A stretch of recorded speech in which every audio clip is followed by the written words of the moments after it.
Hello, I'm Percy the Bandicoot. We will learn about alternating and direct current. Here, alternating current is an electric current which periodically reverses direction.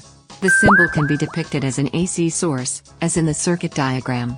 The current flow can be either this way or that way. You might have seen an electric plug for all appliances, which lets you plug it in an electrical socket.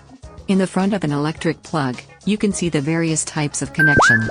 This type of wire is an earth wire, where exposed metal parts of electrical equipment are connected to ground. This ensures that exposed parts can never have a dangerous voltage with respect to ground, which could cause an electric shock if a grounded person touched them.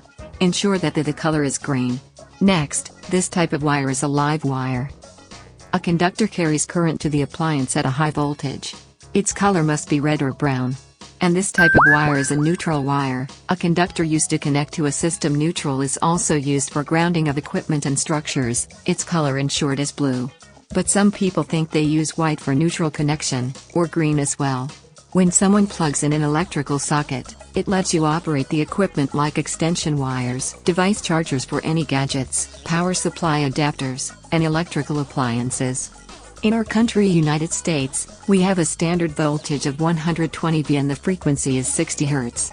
Other regions belong to 50 Hz, such as UK or Australia having higher volts of 230 or 240.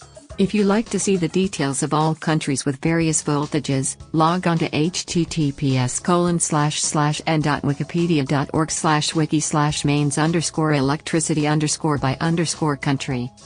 Now we'll prove that it's an alternating current. In the electrical wire, which is completely insulated, the electron flow can reverse its direction from first end to the other end. In the next part, we'll learn about direct current. Like, comment, and subscribe now.